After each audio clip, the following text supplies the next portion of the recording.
Bueno, hoy vamos a reseñar La genealogía de la moral, publicada en 1887 por Friedrich Nietzsche, ¿no? Ya sabéis, este filósofo de la sospecha.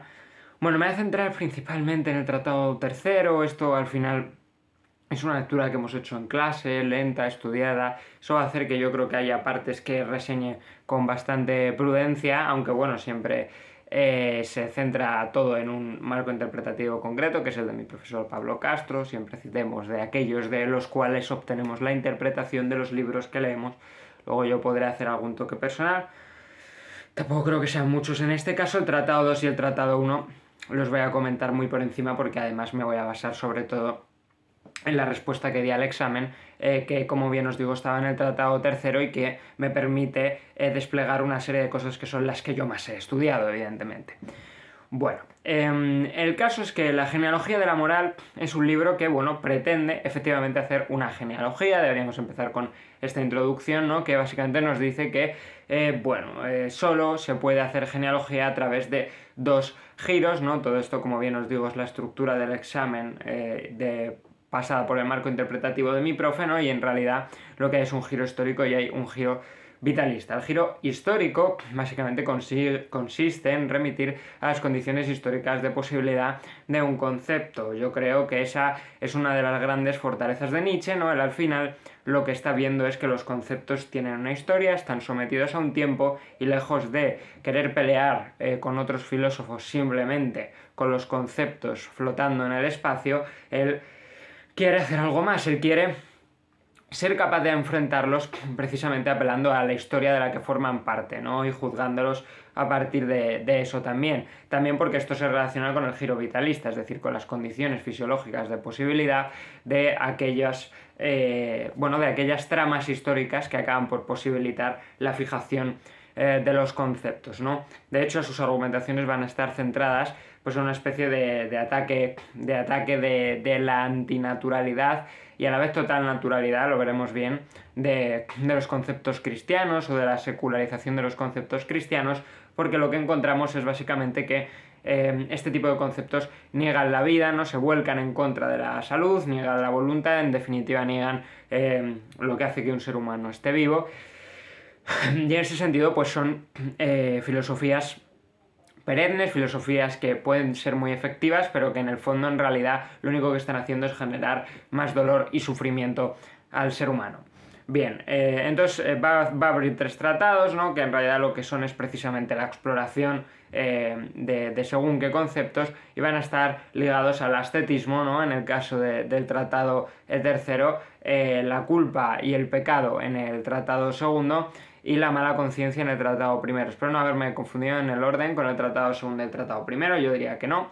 Pero bueno, sea como sea, lo que nos encontramos es este rastreo. También se ve muy bien y también lo comento, ¿no? Con la frase que dice Nietzsche en el ensayo del nacimiento, en el ensayo de autocrítica del nacimiento de la tragedia, ¿no? Que es ver la ciencia con la óptica del artista y ver el arte con la óptica de la vida. Es decir, ver la ciencia, que podríamos decir los conceptos, como un producto creado, como un producto de una creación artística, de una persona con la capacidad de crear valores, y ver el arte, ¿no? Ver esta capacidad de creación artística con la óptica de la vida, es decir, como un producto propio de seres humanos vivos, insertos en un mundo natural, que tiene una serie de condiciones fisiológicas de posibilidad. Quiero decir un par de cosas que son más bien relativas a mi canal. Primero, El nacimiento de la tragedia me lo he leído, probablemente lo reseñe. Estoy viendo ahí porque iba a hacer un trabajo sobre él y ahora a lo mejor no lo hago, entonces no sé si esperarme o no. Y lo que no voy a reseñaros, ¿vale? Y me gusta ir avisando de los libros que voy leyendo, ¿no? Porque ya ha habido un par que he leído y no he subido. Y claro, hasta relativamente muy poco mi YouTube y TikTok eran una especie de historial perfecto de todo lo que he leído desde que estoy en la carrera, ¿no? Pero bueno, en la brevísima historia de la fotografía de Walter Benjamin no la voy a reseñar, no la entiendo lo suficiente, no soy capaz de sacarle el suficiente interés, con casi toda seguridad eso es culpa mía. Igualmente es un texto muy corto, podría aprendérmela de memoria, ¿no? Y explicarosla relativamente bien, pero no quiero hacerlo porque verdaderamente no he tenido buen contacto con el texto, y si ya de normal, pues el mero hecho de ser un novato, ¿no? Lleva a que las explicaciones tengan menos rigor que de costumbre, ¿no? Que si os veis un vídeo de Ernesto, de quien sea, que tenga ya un doctorado, una carrera, lleve leyendo 20 años, que en realidad lo de leer es lo importante, pues imaginaos si os reseño un libro con el que yo no he tenido apenas fricción, ¿no? No me he llevado bien con ese libro. Con el otro sí, y el otro de Walter Benjamin lo tenéis analizado, la obra de arte en la época de la reproductibilidad técnica, y es un goce de texto. Pero bueno, simplemente este matiz. Vale, seguimos. Entonces voy a ventilarme el tratado 1 y el tratado 2 y vamos al tratado 3, que es lo importante. Bien, la mala conciencia. ¿Cómo surge la mala conciencia? Bueno, para Nietzsche lo que hay es una serie de aristocracias fuertes y guerreras. Esto es interesante, es decir, para Nietzsche en realidad la creación de valores empieza en los poderosos son los primeros en crear valores, son los primeros en crear moral, son los primeros en imponer cómo se tiene que vivir el mundo. En definitiva, una moral para Nietzsche es una universalización de cómo se deberían hacer las cosas. En realidad es difícil sostener una interpretación de moral que no tenga ciertos toques universalizantes, ¿no? Mínimo vas a querer ampliar a cierta comunidad moral tu ideología ética.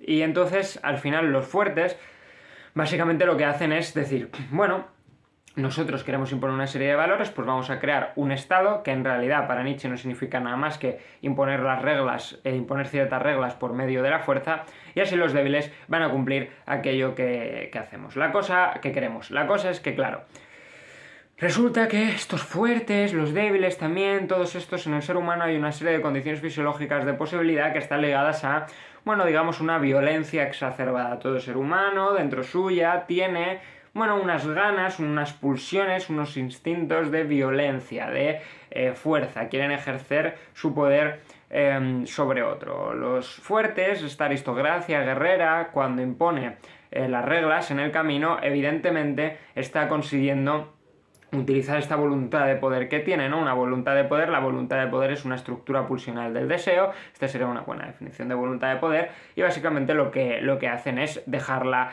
realizarse en otros, ¿no? Y en el mundo que están implantando. Están creando unos valores que acaban tomando forma en el mundo porque su fuerza les permite imponérselos.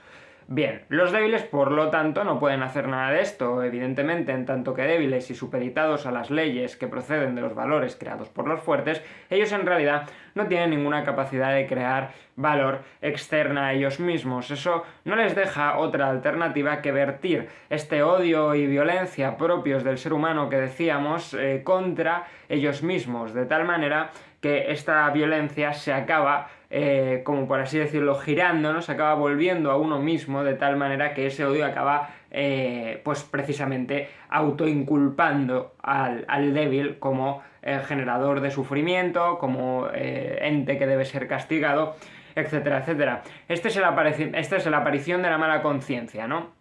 Hay una condición fisiológica de posibilidad, que es una voluntad de poder vuelta a sí misma, y que efectivamente se cristaliza en una moral, una axiología, un conjunto de valores que se despliegan, ¿no? A través de la culpa y el pecado. El cristianismo está aquí mediando para generar el medio perfecto a través del cual esta culpa puede emerger, de tal manera que esa voluntad de poder vertida contra sí misma se va a transformar en culpa. La culpa, por tanto, será el medio con el cual el débil podrá saciar su pulsión que no puede verter a otro que no sea él mismo.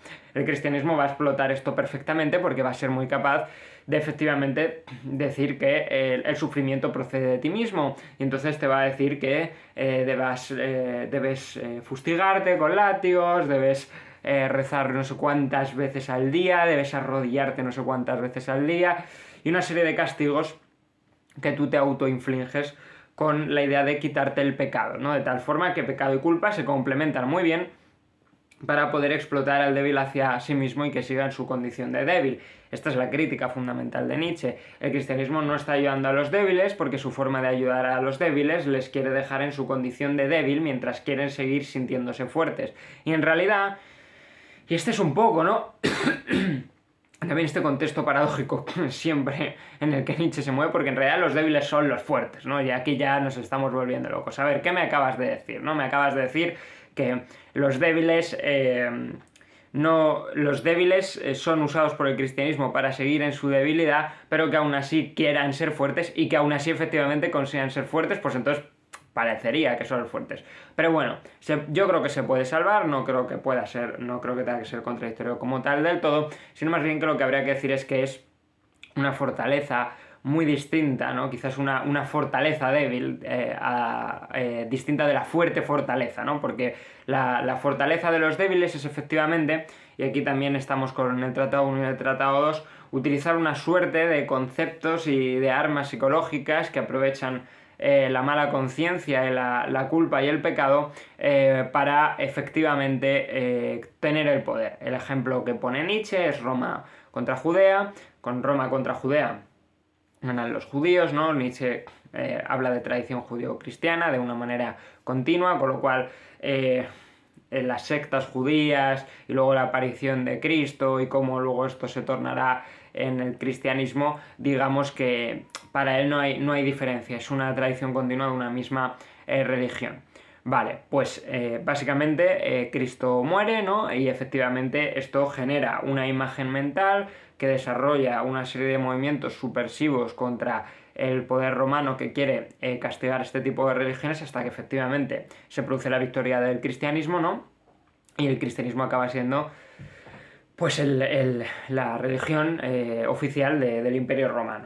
Bien, ¿qué pasa? Que efectivamente para Nietzsche aquí lo que él está viendo es como Judea siempre gana a Roma, es decir, a pesar de que los fuertes son los que crean los valores, los que ponen y los que imponen las normas y los que te dicen que es la moral, resulta que los débiles en esta culpa revertida hacia sí misma, que explota el pecado y que se considera bueno, que al final va a ser él la buena persona, ¿no? Porque a base de limpiarnos el pecado, nosotros seremos los superiores a los otros que han sido capaces, porque hemos sido capaces de reconocer la culpa que tenemos dentro, de limpiarnos el pecado y por tanto estar en un estatus moral superior. Este despliegue de imaginería mental, espero haberlo dicho bien, tiene unos efectos retóricos potentísimos, ¿no? Y al final efectivamente acabas convenciendo a la población y acabas quedándote con el poder, ¿no? Esta es la teoría de Nietzsche, con lo cual los judíos, los cristianos, no tienen armas, no tienen militares, no es esa, o las tienen, pero esa no es su fuerza, no reside ahí su poder reside en lo mental, en lo teórico. Sus armatostes teóricos son muy potentes, convencen a la gente, refutan a la gente y saben imponerse en la cabeza de las personas, ¿no? Devoran la consciencia, incluso la inconsciencia, diríamos freudianamente, de los otros seres humanos de tal manera que se implanta como la ideología dominante, como la ideología poderosa, de tal manera que si bien para Nietzsche los débiles son los judíos y son los cristianos, en realidad son los fuertes, porque los débiles han sido, desde Roma contra Judea, los débiles han sido siempre los fuertes, los débiles han sido siempre los que han acabado ganando. Él de hecho pone el ejemplo de que luego este Roma contra Judea es una especie de ciclo histórico eterno, ¿no? Lo que nos podría recordar a Polibio. Y claro, ¿qué pasa? Que da igual, ¿no? Porque siempre acaban volviendo los débiles. Surgió el Renacimiento, ¿no? Dice Nietzsche que eso es una vuelta a Roma, pero siempre llega a Judea, dice Nietzsche, con el protestantismo y con Lutero, ¿no? Con lo cual, no hay manera de escapar de la ideología judeocristiana.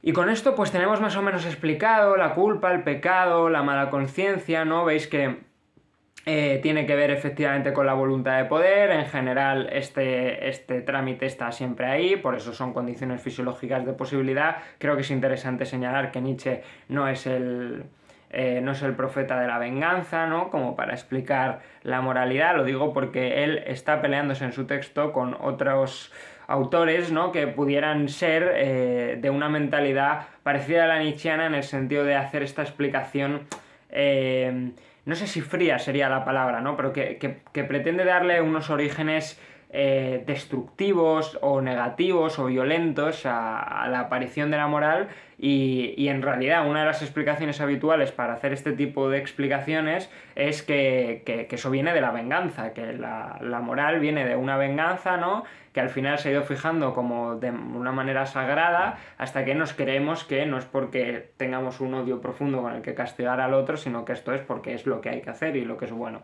Pues esa no es la explicación de Nietzsche y además él se pone muy nervioso, ¿no? Para decir, oye, no os estáis enterando de nada. Primero, porque los primeros en crear moral son los fuertes, y segundo, porque cuando los débiles crean la moral judío-cristiana, que es una moral concreta, no es toda moral posible, es esa voluntad vertida hacia sí misma. Es también importante destacar estas características, ¿no?, de unos y de otros. Los fuertes, ¿no?, que son los propios de la moral de los señores, ¿no?, Napoleón estaría ahí, tienen una capacidad activa de creación de valores. Los débiles tienen una capacidad reactiva de creación de valores. Los fuertes han llegado y han sido los primeros en decir cómo quieren ver el mundo. Y los débiles, sin embargo, bueno, pues básicamente han cogido y han dicho, yo lo único que no quiero es ser como tú, y entonces a través de negar lo tuyo, ¿no?, a través de considerar malo lo tuyo, voy a decir que lo bueno es todo lo que no sea lo que tú eres, ¿no? ¿Veis esta capacidad reactiva de creación de valores, ¿no?, en contraposición al otro, frente al que creaba, por así decirlo, ex nihilo, quizás no ex nihilo, pero desde luego muy originalmente esos valores. Capacidad activa de creación de valores contra capacidad reactiva de creación de valores. La segunda, la propia de la moral de los esclavos, evidentemente con la que Nietzsche se posiciona en contra. Decimos lo mismo de la afirmación y negación de la vida. Unos afirman la vida, los fuertes, y otros niegan la vida. Los débiles, también es importante señalar estas diferencias en los conceptos de bien y mal. Bien, en los fuertes está ligado a lo noble, por tanto a lo poderoso, a lo rico, a lo elegante, incluso quizás se podría decir, también a lo bárbaro en algún sentido, ¿no?, porque también es lo despiadado, lo bruto, el que no tiene, ¿no?, el vikingo que no tiene ningún tipo de piedad si hay que asesinar. He puesto el vikingo, un ejemplo que Nietzsche no pone, pero bueno, quiero que se vea esta imagen, ¿no?, de brutalidad que podemos tener en la imagen estereotípica de vikingos, que luego habría que ver, pero bueno. Y en el caso de los débiles, de repente, bueno, no tiene que ver con lo noble, de hecho malo es más bien lo que tiene que ver con lo noble, con el excesivo, con el adinerado, con el que tiene demasiado, con el que gasta, con el que va por ahí todo el rato siendo un sujeto pasional, ¿no?, que no tiene ningún problema en mostrar sus pasiones y en dejarse arrastrar por ellas. Y sin embargo lo bueno tiene que ver con todo lo contrario, ¿no?, con lo estético, que ya vamos sacando lo estético, con la purificación del alma, con la bondad, ¿no?, con la bondad en el sentido de bien, en el sentido en el que lo podemos entender occidentalmente, ¿no?, de hacer las cosas bien, de ser amable, responsable, caritativo, ¿no? El ideal estético, ¿no?, al final tiene castidad, humildad y caritatividad, ¿no? Y a través de ahí pues entendemos que es el bien. Entonces son conceptos de bien y mal distintos. Nuevamente, quiero que se vea lo brillante de esto, es decir, podemos estar en contra de Nietzsche de mil maneras, de mil maneras distintas, porque su genealogía es bastante rara, efectivamente no parece tener el suficiente conocimiento histórico y además parece sacar conclusiones demasiado generales para estar estudiando solo la historia de Occidente, ¿no? Que dices, claro, ¿cómo es la aplicación? No, esta es la pregunta del examen, era ¿cómo aplicas la genealogía de la moral a la historia de Occidente? Bueno, pero es que Nietzsche la hace la historia de Occidente y decide como aspirar a estudiar condiciones fisiológicas de posibilidad sin apelar a ninguna otra historia, ¿no? En ese sentido sigue siendo pues un pensador occidental que no sale de este etnocentrismo, ¿no? Bien, pero seamos conscientes, solo hemos tenido otros dos intentos de hacer historia de las ideas, en este sentido también historia de la moral, que son Hegel y Marx. Habrá que esperar a Max Weber para ver una cosa bastante más científica en ese sentido, pero ojo con Nietzsche, o sea, que Nietzsche de repente te está diciendo, oye, que sabes que esta manera que tienes de decir bien no es la única posible. Y si no nos volvemos postmodernos cuando se nos dice esto, la riqueza que coge la discusión racional sobre aquello que es bueno, pues es infinita, ¿no? Bien, esta a lo mejor es la única alegoría buena a Nietzsche que le voy a dar, pero bueno, seguimos. Vale, y yo creo que ahora deberíamos ir un poco a ver el ideal estético, ¿no? Es decir, vamos a ir al Tratado 3, vamos a ir ya a lo tocho. Bueno, primero deberíamos comentar el artista, ¿no? El artista, pues al final es una figura que queda fuera del proceso genealógico, en tanto que el pobre es un mero transportista. Esto le pasa al científico también, aunque el científico se comentará en la última parte del tratado, ¿no? El artista básicamente lo único que hace es exportar al mundo los valores del filósofo y del sacerdote. Esto es un problema, ¿no? Y de hecho Nietzsche lo recrimina. Para Nietzsche hay otro artista capaz de crear valores, puede estar quizás ahí en la salida, de hecho, al ideal estético, pero desde luego el artista típico está pensando en Wagner. No lo es, simplemente propone, ¿no? Vamos a ponerlo con el caso de Wagner, transporta los ideales estéticos del filósofo que tenga de cabecera, en este caso para Wagner Schopenhauer, ¿no? Y con lo cual se queda en nada, ¿no? No es creativo, no tiene valores y ni siquiera podemos hacer un rastreo genealógico más allá de decir tus ideas vienen de aquí. Con el filósofo va a ser mucho más interesante porque vamos a ver cómo esa creación de valores, por mucho que pueda ser muy entrecomilladamente original o sobre todo propositiva sobre todo propositiva, ni siquiera positiva, luego se remite al sacerdote y el sacerdote se remite a una fisiología concreta. Entonces el artista en ese sentido queda fuera y al científico le pasa lo mismo. La ciencia para muchos es considerada, en la época de Nietzsche estamos hablando, una respuesta, una contraria al ideal estético, a la religión, al cristianismo, pero para Nietzsche no es más que lo mismo. ¿Por qué? Porque tienen esta pulsión de verdad metafísica, la propia de los filósofos. La propia de los filósofos básicamente siguen queriendo conocer a una verdad, ¿no? Que es esa, que es una, que es la verdadera en el sentido absoluto, que no tiene condiciones históricas. Nietzsche al final quizás habla más de la veracidad que de la verdad, ¿no? Y entonces le interesan hechos concretos en sus condiciones históricas que esta verdad metafísica, ¿no? Que está en ese sentido de metafísica, ¿no? De estar en un más allá, de tener incluso, lo podríamos decir kantianamente, trascendentalidad, y en ese sentido, bueno, trascendentalidad en realidad... Venga, quito eso, porque no es trascendentalidad, no es que la verdad posibilite la experiencia, que no, en algún sentido se podría decir algo así, sino en realidad es trascendencia, ¿no? Que exhibe trascendencia, así que fuera Kant, que no tiene que ver con eso. Pero esta verdad metafísica para Nietzsche es totalmente recriminable, viene de los filósofos, que viene de los sacerdotes, esto es así, es decir, luego a lo mejor podemos defender la concepción de una verdad metafísica, y si en la ciencia la hay, que pueda estar bien que esté, pero es verdad que ese concepto de verdad viene de ahí, evidentemente. Está la frase de Nietzsche, que también debemos comentar, ¿no? De no existen conceptos, solo metáforas, y no existen hechos, solo interpretaciones. Después de haber oído a varios profes hablar de Nietzsche, decir que siempre digo, bueno, siempre desde que he oído a estos profes, esta frase la digo insegura, porque la interpretación típica que yo le he dado, ¿no? Desde la interpretación primera de Nietzsche que me dieron, es que efectivamente es una frase con la que te podría resumir el posmodernismo, el relativismo epistemológico más absoluto.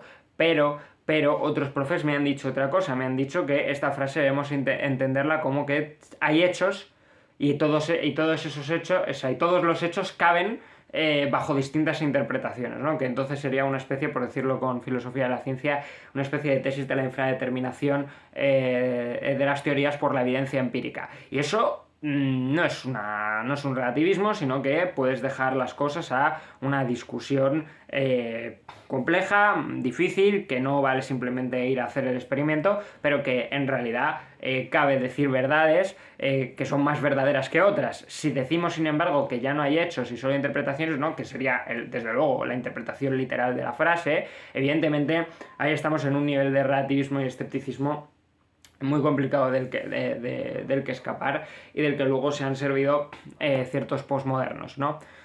Rorty se siente heredero de ello, de hecho. Vale, con lo cual, bueno, no sabemos muy bien si Nietzsche está queriendo decir que sí que hay concepto de verdad, pero una verdad relajada, ¿no? Podríamos decir después con una verdad kuhniana, de fricción con la realidad, debate, contraste de interpretaciones, o si verdaderamente estamos siendo Richard Rorty ya, pero en el siglo XIX. No lo tenemos claro, por lo menos aquí, pero no hay verdad metafísica. La verdad metafísica, la promesa de un más allá en el que vamos a conocer un absoluto, a lo hegeliano, eso está totalmente fuera del campo de lo que le podemos pedir al mundo, y es una ignorancia profunda propia de alguien que efectivamente no ha entendido bien cuáles son las condiciones históricas en las que el ser humano se produce, y cómo efectivamente todos los conceptos filosóficos que utilizamos tienen una historia. Esta es la óptica de Nietzsche, ¿no? Una óptica que, repito, si salvamos algún concepto de verdad un poco más bajado a la tierra, es bastante buena, considero yo.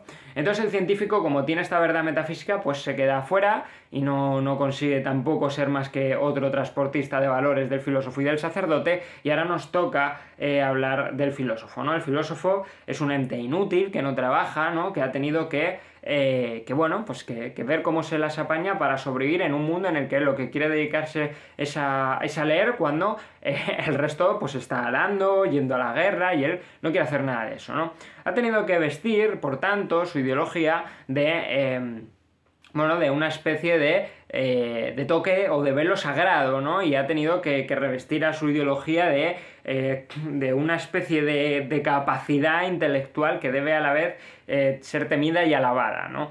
Si no dotas de este toque místico y religioso al filósofo, va a ser muy difícil que se le permita estar en su casa leyendo a Spinoza, ¿no? Sin que nadie venga a llamarle a la puerta y decir que por qué todos tenemos que arar el campo menos él. Entonces, el filósofo ha vivido siempre camuflado en el sacerdote y ha tenido que vestirse de las otras formas de hombres contemplativos, que evidentemente se presentan como una especie de autoridades mucho más confiables, en el sentido de que, bueno, no sé si confiables o temibles, pero desde luego estas autoridades van a ser menos recriminadas, en el sentido de que al estar en cierto contacto con lo divino o con lo mágico, fuerzas en las que los seres humanos creen, pues evidentemente van a tener cierto cuidado, ¿no? Porque van a decir, oye, que si yo mañana me quedo mal de ojos, necesito al brujo, que si he cometido un pecado, necesito al sacerdote. Entonces, no te quieres meter con él, lo necesitas. Y ahí consideras que, de hecho, cumple una función jerárquicamente muy elevada, porque muy pocos llegan a ese contacto con el mundo espiritual, y no quieres impugnarle nada. El filósofo no puede permitirse precisamente olvidar y abandonar todas estas capas, y tiene que ponerse la capucha de sacerdote, de mago, de brujo, y ser una especie de ente particular en contacto con según qué cosas reales que tienes que tener cuidado al acercarte a él, porque él es el que lo entiende y él es el que te va a hacer a ti que puedas ser moralmente justo, vivir en un estado políticamente organizado de la manera correcta, entender bien cómo entiendes bien, por hacer esa paradoja, y tiene que revestirse de esta sacerdotalidad que os estoy diciendo. Entonces el filósofo, como tal, no ha podido ser filósofo sin necesidad de camuflaje. Nietzsche nos dice que a ver si a partir de lo que él ha estado escribiendo, a partir de su época y de los cambios que se están produciendo, esto cambia. No sé qué pensáis vosotros. Si creéis que ha cambiado o no, seguimos siendo los filósofos una especie de sacerdotes que tenemos que fingir que vendemos magia para que nadie nos eche de la universidad. En ese sentido, los filósofos quieren irse al desierto a meditar, a ser ascéticos, a purificar su alma, a que nadie los moleste, a poder leer tranquilamente, a poder meditar tranquilamente, ¿no? Descartes se va a Holanda ¿no? y enciende su hoguera y duerme desnudo para hacer sus meditaciones metafísicas. Sócrates desaparece 8 horas en el agua, aunque es verdad que el caso de Sócrates es distinto, porque él va lo que es huye de su casa personal para ir a filosofar con la gente, ¿no? Es quizás una manera, un desierto muy extraño, que tan poblado está ese desierto, ¿no? Pero bueno, esta es la idea. Y básicamente a Nietzsche lo que le molesta es que esta soledad no sea honesta, que no sea uno capaz de decir: yo quiero estar volando con las ideas, mi voluntad de poder es producir ideas, generar ideas, seguir en este campo de lo psicológico, de lo ideológico, no quiero que nadie me moleste, y entonces yo interesadamente, que tengo una voluntad de poder que pretende tener estos objetivos y cubrirlos, quiero producir un medio calmo en el que hacer óptima mi ideología, ¿no? Es decir, quiero poder retirarme al desierto para poder hacer mis filosofías de puta madre. Entonces, Nietzsche dice que esta honestidad no la hacen los filósofos, que parece que no tiene nada que ver con un interés personal, sino que simplemente se hace por la pura verdad. En este sentido, Nietzsche les critica que los filósofos como tal no es que estén interesados por la verdad, sino que tienen que hacer algo por ella, tienen que tener una especie de contacto particular con ella, a la cual sirvan de alguna manera, pero no se trata de una especie de soy amigo de Platón, pero más amigo soy de la verdad, ¿no? Sino que en realidad lo que son es sujetos interesados que prefieren estar dejando volar sus ideas una y otra vez a verdaderamente interesarse por lo que está haciendo Nietzsche, por una genealogía de la moral, ¿no? Y por ver cómo funciona el mundo de verdad, ¿no? Crear tus ficciones, tus relatos de sentido y estar en contacto con una supuesta verdad que bien luego puede ser falsa, ¿no? Además también esta soledad de los filósofos, Nietzsche, muy graciosamente, lo relaciona pues a la virginidad, a la castidad y a la idea de que no ha habido un solo filósofo que se haya casado en la historia, ¿no? De hecho, su definición de filósofo más precisa es aquel que no se ha casado, ¿no? Dice que de hecho Sócrates se casó irónice, lo dice así él, en la traducción española, evidentemente, ¿no? Porque Sócrates salió con Jantipa y tal, pero en general la mayoría de filósofos no se han casado, ¿no? Entonces la idea es que tienen la castidad como mecanismo propio en realidad ni siquiera, y además lo dice, no es una actitud virginal impuesta, sino al contrario, elegida, ¿no? Y dice, los filósofos se intentan alejar de las muchedumbres y de las mujeres, ¿no? Claro, obviamente Nietzsche está pensando una perspectiva totalmente misógina, no, ni contempla a las filósofas, pero lo hacen adrede porque no tienen espacio para sus ideas. Por cierto, si hubiese incluido a las mujeres, hubiese sido un apunte más fino, porque en el caso de las mujeres filósofas, sobre todo, quiero decir, sobre todo en los primeros 19 siglos de historia, que como si fuesen pocos, ¿sabes? Pero que lo que estoy diciendo es que en realidad muchas de las mujeres filósofas han visto truncada su carrera intelectual a partir del matrimonio y sobre todo del nacimiento de sus hijos, por obviamente ser ellas las que en exclusividad se tenían que encargar de los niños. Así que de hecho esta frase de huir del matrimonio como método para ser capaz de seguir haciendo filosofía es una definición más propia de las mujeres filósofas que de los hombres filósofos, repito, sobre todo hasta el siglo XIX, incluso probablemente podríamos añadir enorme parte del XX. Con lo cual, cuidado con Nietzsche, ¿no? Que su machismo pues, no le deja ver una serie de problemas, cosa que es evidente. Vale, y ahora deberíamos desplazarnos al sacerdocio, ¿no? Porque hemos comentado bastante del filósofo. El sacerdocio básicamente tiene estos mismos intereses del filósofo, ¿no? En ese sentido, no apela a Nietzsche a esta relación profunda con la divinidad, porque básicamente para él, desde el principio, es una propia mentira que ellos se tienen que creer, ¿no? Y también en Nietzsche, esto yo creo que no se entiende, y estoy de acuerdo con la interpretación de varios profesores, es decir, para Nietzsche la secularización es mala, ¿no? Lo digo porque cuando estamos estudiando la Ilustración decimos la secularización del Estado. Para Nietzsche la secularización es mala porque la secularización no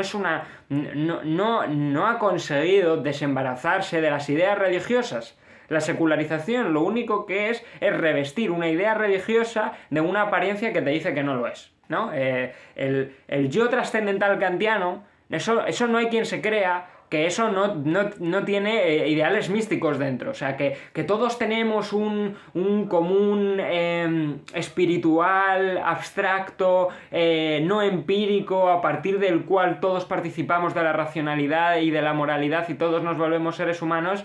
Pues es una versión muy rara del concepto de alma y de trascendencia y de más allá, pero que es esa, ¿no? Entonces, no has conseguido desecularizar. Bueno, es que claro, ¿qué concepto deberíamos emplear, no? Porque tampoco sería eso, no has conseguido abandonar las ideas religiosas, las has revestido, por supuesto transformado, pero siguen siendo ideas religiosas. Entonces, ojo con secularizar, porque si secularizamos ideas religiosas, pero lo único que estamos haciendo es ponerles otra capa de pintura, es darles otro nombre y otra apariencia, pues no hemos escapado del problema, porque esto también es interesante de la óptica nietzscheana, ¿no? Muchas perspectivas ateas parten de una especie de el cristianismo ha sido, lo mejor que ha podido pasar para tener según qué reglas morales. Si en el cristianismo no hubiésemos conseguido una moral tan firme y categórica como la moral occidental, pues eso no es lo que está pensando Nietzsche. Nietzsche ha pensado, qué horror que haya triunfado la moral cristiana, la peor de las morales, la que más daño les hace al ser humano. ¿Vale? Entonces son otras formas muy distintas de expresar el ateísmo, ¿no? Y la secularización no es algo bueno.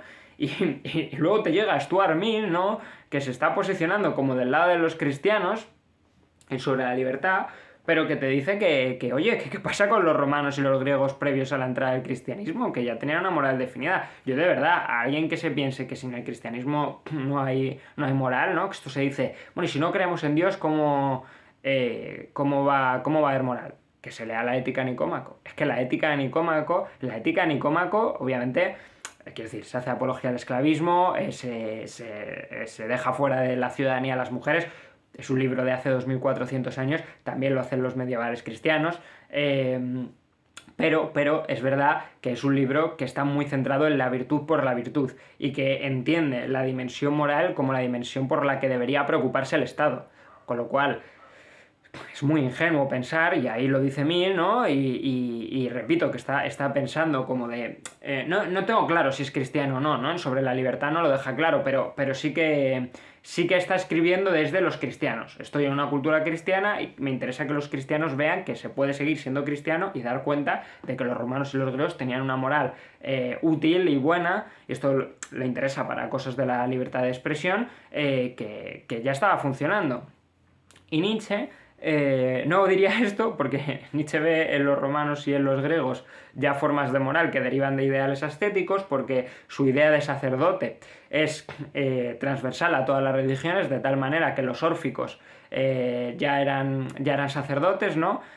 Con lo cual no ve esto Nietzsche, pero sí que Nietzsche ve una crítica a la moral cristiana, en el sentido de que la moral cristiana ni siquiera tiene por qué ser la buena moral. Son en realidad ideales contradictorios, pero porque Stuart Mill cree que la moral cristiana es buena, pero ya había morales buenas, y Nietzsche cree que la moral cristiana es mala, y que desde Grecia ha sido siendo la cristiana, quizás menos transformada, pero mala.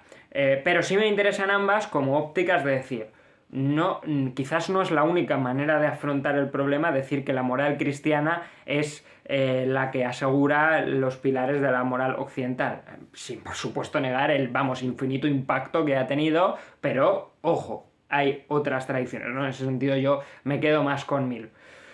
Vale, entonces... Este sacerdote, repito, que Nietzsche no separa mucho a atender a su relación con la divinidad, es como la relación que tiene el filósofo con la verdad, es decir, una especie de relación de relatos de sentido con los cuales satisfacer su voluntad de poder, pero sí que se interesa sobre todo Nietzsche de la relación del sacerdote con los enfermos. Los enfermos, y voy a tener que hablar ahora de las condiciones fisiológicas de poder ya, pues si no se van a entender qué son. Los enfermos son unos señores que parten desde una voluntad de poder que no ha conseguido satisfacer sus deseos. Y ahora sí, venga, vamos a ir ya a lo primero, al nihilismo, a la voluntad de poder y a las condiciones fisiológicas de posibilidad. Básicamente, lo que ha sucedido aquí es que el ser humano nace con una voluntad de poder que quiere llenar sus deseos, ¿no? Quiere tener deseos y quiere cumplirlos. El problema es que esta es una voluntad que nunca acaba, que siempre acaba dolida, porque va a tener un deseo, ese deseo no lo va a conseguir, o se va a dar cuenta de que es una ficción, ¿no? De que es inalcanzable en este mundo, o va a conseguir un deseo pero enseguida va a necesitar otro, y al final acaba pues en un vaivén de deseo constante, que a la vez nunca acaba de ser satisfecho del todo, que genera en los seres humanos, en muchos de ellos desde luego, una insatisfacción brutal. Esto a Nietzsche lo llama el problema del sentido, lo que yo veo aquí, una clara conexión con el existencialismo, ¿no? Y con la idea de que lo que tenemos que hacer es encontrar sentidos, relatos, ficciones, deseos con los cuales ir llenando nuestra vida, darle continuidad, identidad, de tal manera que haga que merezca la pena sufrir lo que suframos, porque Nietzsche lo que tiene claro desde el principio es que por la naturaleza rota, ¿no? Esta voluntad de poder que no tiene un objeto fijo del ser humano, siempre vamos a sufrir. El sufrimiento es inevitable. La cosa es si vamos a poder construir un horizonte de sentido lo suficientemente deseable como para que nos aventuremos a tener esa vida sufriente. Desgraciadamente, desgraciadamente te dice Nietzsche, ¿no? La respuesta habitual a la pregunta, ¿no? Desde tiempos ancestrales de la raza humana, ha sido el ideal ascético, ¿no? Y estas castas sacerdotales que vienen a venderte la moto y a contarte que si vuelves tu voluntad, recordar la culpa, si vuelves tu voluntad contra ti mismo, si de repente intentas llenar de nada tu voluntad de poder a través de la negación propia de la voluntad de poder, vas a conseguir cesar el sufrimiento. Esto es lo que vende el sacerdote. Y el enfermo no es otra persona que un individuo que ha vuelto su voluntad contra sí misma y que tiene una voluntad de nada, ¿no? Que intenta negar su voluntad de poder y que efectivamente el objetivo de su deseo es la voluntad de poder. Dice Nietzsche, prefieren querer la nada a no querer, que para mí ni siquiera se trata, tal y como lo he entendido yo en el texto, de un preferir en el sentido estricto, ¿no? Bueno, yo tenía los dos caminos abiertos, pero he escogido este, sino que verdaderamente es imposible. O sea, de hecho, fíjate que están negando su voluntad de poder, tienen voluntad de nada, o sea, tienen nihilismo, tienen una voluntad de la nada, lo que su deseo está intentando alcanzar es la nada, y sin embargo hay un deseo. Nietzsche no ve posibilidad en que un ser humano vivo pueda no desear. En tanto que estamos vivos tenemos deseos, y esa es la manera en la que nos movemos por el mundo. Por eso hay una voluntad de poder y por eso hay una estructura pulsional. Con lo cual, incluso la estrategia más rancia, más negadora de la vida, más suicida, más dolorosa, más sufriente, que luego se desplazará y se utilizará e instrumentalizará por el cristianismo, que es la voluntad de poder vuelta contra sí misma, véase la voluntad de la nada, véase el nihilismo, aún así sigue teniendo un objeto de deseo que es esa misma negación de la voluntad, es esa misma nada. Bien, pues efectivamente este nihilismo, ¿no? que es el que caracteriza a los enfermos, como veis es un nihilismo malo, hay un nihilismo bueno, ¿no? Nietzsche habla en El nacimiento de la tragedia del pesimismo, en el ensayo de autocrítica, el pesimismo de la fortaleza, es decir, que en el fondo lo que él busca es un nihilismo, un reconocimiento de que la vida no tiene sentido y que no hay nada más allá, no hay nada más allá y solo hay un más acá. Es un nihilismo creador de valores y de sentido, y no negador de la vida. Esto se podría decir luego como en las conclusiones de la propuesta positiva de Nietzsche.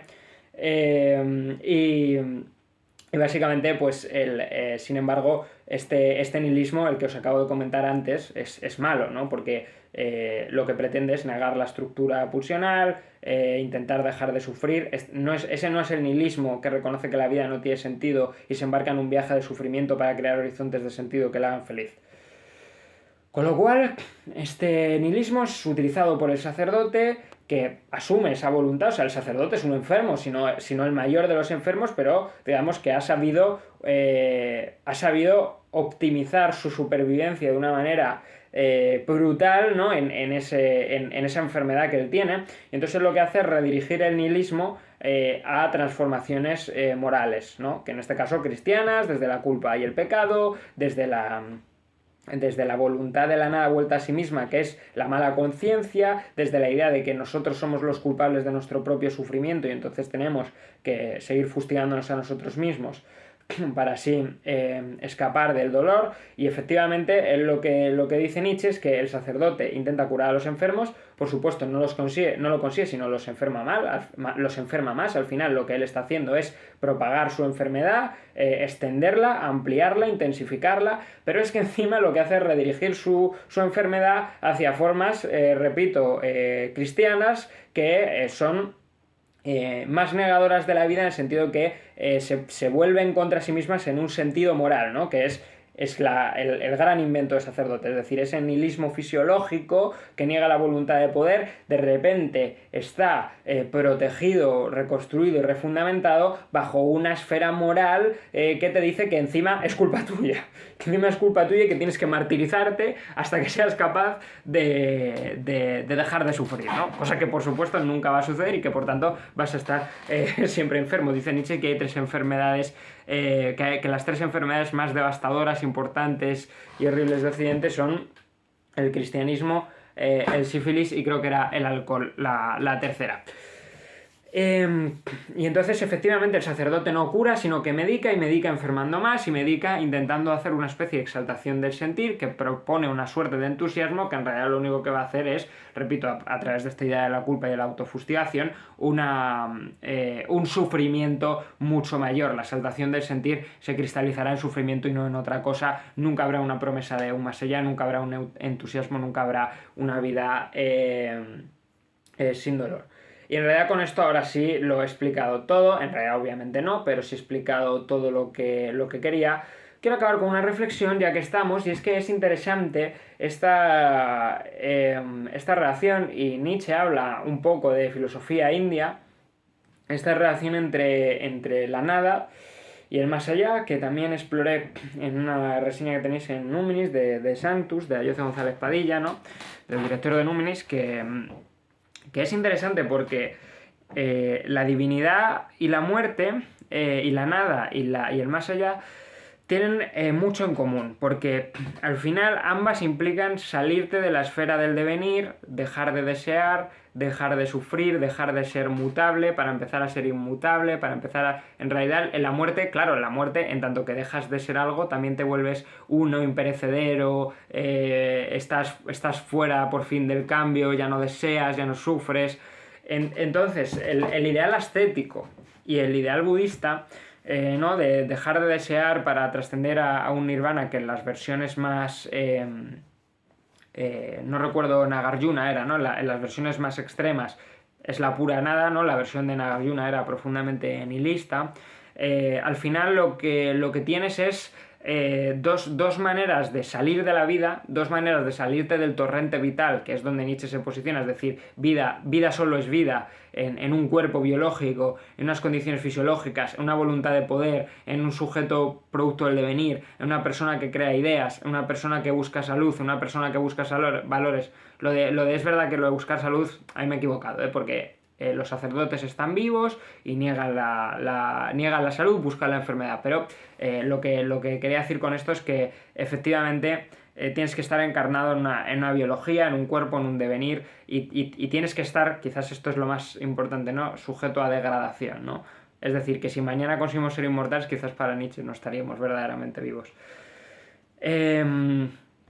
Y sin embargo, tanto en la muerte total, en los infiernos más horribles, en la nada más absoluta, como en el cielo, lo que encontramos son estrategias de salir de esto que tienen mucho que ver, y que ahí está en el fondo la crítica nietzscheana, que es que niegan la vida.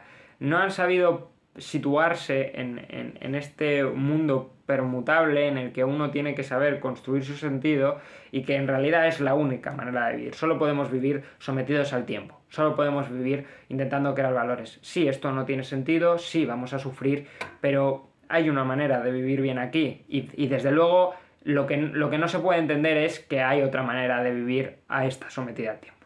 Esto es un poco la propuesta nietzscheana, y repito que cualquier estrategia nihilista o cristiana, y por eso él deriva el cristianismo del nihilismo, es una negación de la vida categorial, ¿no? Y ya está, con esto hemos acabado, así que nos vemos.